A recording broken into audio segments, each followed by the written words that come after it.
Kita akan lanjutkan ke informasi selanjutnya, Pak Ustadz. Ini ada tidak terima diminta mengenakan helm saat berkendara. Seorang wanita mengancungkan jari tengah pada petugas kepolisian di Ciracas, Jakarta Timur. Aksi tidak terpuji itu pun menjadi pembicaraan di dunia maya.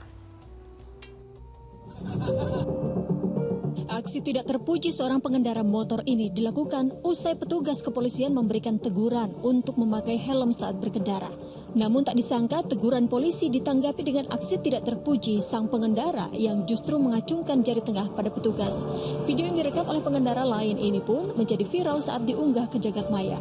Petugas yang berjaga di kolong flyover Pasar Rebo, Ciracas, Jakarta Timur saat peristiwa terjadi menyayangkan sikap sang pengemudi motor yang tidak mematuhi aturan saat berkendara itu. Petugas sambutan kami, itu harus menggunakan helm, sudah pelanggaran. Kalau itu nggak menggunakan helm, pasti akan saya bilang, Bu. Kemudian anggota tetap dipancing, Pak. Saya sudah biasa, Pak. Begitu, Pak. Guna memberi efek jera, petugas berencana melaporkan kejadian yang dialaminya ke Ditlantas Polda Metro Jaya. Identitas sang pengemudi diketahui berdasarkan nomor plat motor yang digunakannya. Muhammad Subadri Arifki melaporkan dari Jakarta. Astagfirullah, padahal petugas kepolisian memberitahu hal yang benar agar menggunakan helm saat mengendarai motor supaya kepalanya tidak pecah kalau misalnya kecelakaan gitu ya Pak Ustadz. Nah, alih-alih diterima dengan baik, malah mengacungkan jari tengah. Nah, ini nampaknya dia tidak paham atau gimana nih Ustadz, karena sembarangan mengacungkan jari tengah yang artinya sangat buruk gitu ya kalau diartikan.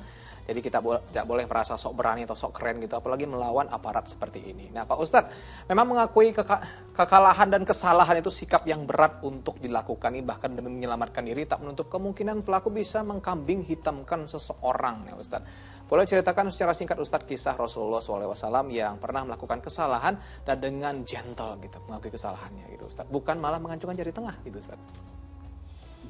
Ya setuju Mas Asran. Mengakui kesalahan, jujur terhadap kesalahan, bahkan ia siap untuk meminta maaf apabila ada kesalahan adalah merupakan ciri dari manusia yang mulia. Itulah baginda Nabi Muhammad sallallahu alaihi wasallam. Ada 3 kisah yang menarik tentang baginda, bagaimana mengakui kesalahan, bahkan beliau meminta maaf kepada sahabat. Dalam satu pertemuan, Nabi membagi-bagi bagian kepada sahabatnya, hadiah-hadiah kepada sahabatnya. Maka ketika membagi, ada sahabatnya yang tersenggol sedikit. Kemudian Nabi langsung meminta maaf kepada sahabatnya dan mengatakan, wahai sahabatku, aku minta maaf. Apabila engkau mau membalas, silahkan engkau balas apa yang pernah aku perbuat terhadap dirimu. Padahal Nabi sedang membagi-bagi hadiah. Dan hadiahnya dari Nabi. Kalau bahasa sekarang, Nabi posisinya adalah seorang yang memberi hadiah, seorang yang berada di atas sahabatnya yang sedang mendapatkan hadiah. Ini pula dipuji oleh sahabat-sahabatnya. Betapa luhurnya akhlak Nabi, betapa mulianya Nabi. Seorang yang sangat mulia di mata Allah, di mata manusia. Ia juga mengakui kesalahan dan bahkan meminta maaf kepada sahabatnya. Sahabatnya pula tersenyum dan mengatakan kepada Nabi, sesungguhnya aku sudah memaafkan apapun yang dilakukan kepadamu karena tidak ada yang lebih mulia dari engkau, wahai Muhammad sallallahu alaihi wasallam. Dalam kisah yang lain ada sahabat Akasyah. Nabi ketika menjelang wafatnya, maka mengumpulkan sahabat-sahabatnya.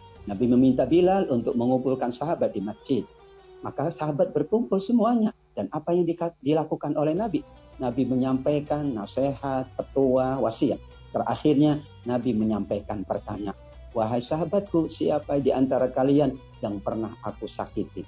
Yang pernah aku berbuat salah kepadanya? Mungkin aku ada hutang kepadanya. Semua terdiam karena tidak ada kesalahan yang dilakukan oleh Nabi. Tetapi ada sahabat namanya Akasyah, ia katakan, wahai Nabi, dahulu waktu perang Uhud engkau pernah memacu kuda dengan keras, tapi pacuannya itu mengenai salah seorang dari tubuhnya, anggota tubuhnya. Maka ia katakan, wahai Nabi, aku ingin memukulmu sebagaimana engkau pernah memukulku. Apakah Nabi marah? Nabi tersenyum dan Nabi katakan, di belahan tubuh mana aku pernah memukulmu dengan cemeti kuda? Kata sahabat itu, di belakang dadaku. Maka Nabi membuka tubuhnya.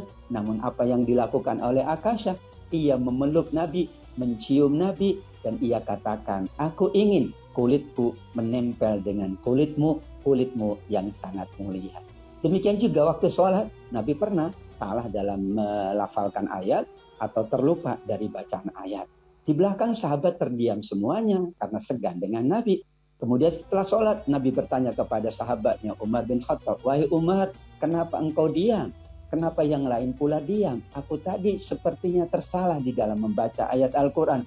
Maka Umar mengatakan, "Betul, ada kesalahan dalam bacaanmu, tapi kami tidak sanggup untuk memberikan koreksi kepadamu." Maka kata Nabi, apabila imam bersalah, makmum boleh meluruskan, makmum boleh mengingatkan. Itulah beberapa catatan tentang mulianya Nabi mengakui kesalahan, bahkan meminta maaf, dan tidak segan, tidak malu, tidak takut hilang wibawa ketika kita menyadari kesalahan, mengakui kesalahan, dan meminta maaf kepada sahabat, teman yang pernah kita perlakukan dengan salah. Ini luar biasa Ustadz, saya juga minta maaf Ustadz kalau udah salah-salah Ustadz.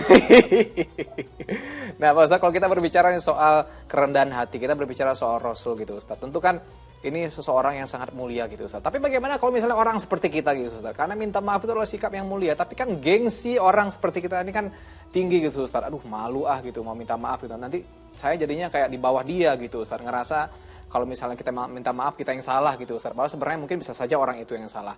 Nah lalu Ustadz, seberapa tinggi derajat seseorang di mata Allah saat mengakui kesalahan dan mengucapkan maaf kepada orang yang disakiti nih Ustadz? Supaya mungkin teman-teman di rumah atau pemirsa di rumah bisa lowong gitu hatinya untuk minta maaf gitu Ustadz.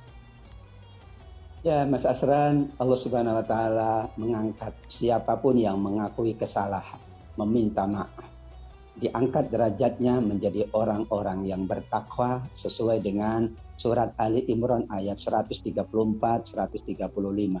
Wal afina 'anin nas, orang yang kerap meminta maaf bukan tanda orang itu banyak salah, tapi dikatakan para ulama meminta maaf adalah kebiasaannya orang-orang soleh. Bukankah setelah sholat kita pula beristighfar? Istighfar itu kan mohon maaf, mohon ampun kepada Allah atas kesalahan. Kalau itu perbuatan yang identik dengan kesalahan setelah sholat, sholat adalah ibadah mulia. Tapi itu adalah petunjuk, itu adalah tuntunan dari Nabi. Nabi juga kerap memohon ampun kepada Allah 70-100 kali dalam satu hari. Padahal kita katakan tentu Nabi adalah manusia yang maksum dijaga oleh Allah Subhanahu wa Ta'ala. Demikian juga dikatakan oleh Aisyah radhiyallahu anha, "Inna izama jaza ma'a izamil bala." Semakin berat orang meminta maaf, semakin tinggi pahalanya. Semakin berat kita meminta maaf, semakin tinggi derajat kita di sisi Allah. Ya, kalau orang biasa meminta maaf, ya wajar. Tidak segan atau tidak takut hilang wibawanya, tidak gengsi, tidak jaim. Tapi kalau ia berpangkat tinggi atau ia berkedudukan tinggi, mungkin berat. Justru itulah, kalau itu berat, kata Sayyidatuna Aisyah, justru pahalanya semakin tinggi, derajatnya semakin tinggi di sisi Allah Subhanahu wa Ta'ala. Dan siapapun jika belum saling memaafkan, maka Allah akan tunggu nanti di hari kiamat. Antara kewajiban kita kepada sesama adalah meminta maaf dan memaafkan. Apabila bersalah, meminta maaf, gugurlah dosanya. Kalau belum, maka ditunggu oleh Allah. Orang yang diperlakukan salah dan kemudian memaafkan, berarti dia sudah menunaikan kewajiban. Dan selesailah hubungan antara kedua anak Adam, manakala sudah berbaikan, sudah saling memaafkan, tidak ditunggu oleh Allah atas balasan di yaumil qiyamah kelak. Jadi sekarang silakan minta maaf kepada keluarga, anak, istri, orang tua gitu, atau teman-teman mungkin merasa bersalah kepada orang sekitar supaya diangkat derajatnya tinggi di sisi Allah.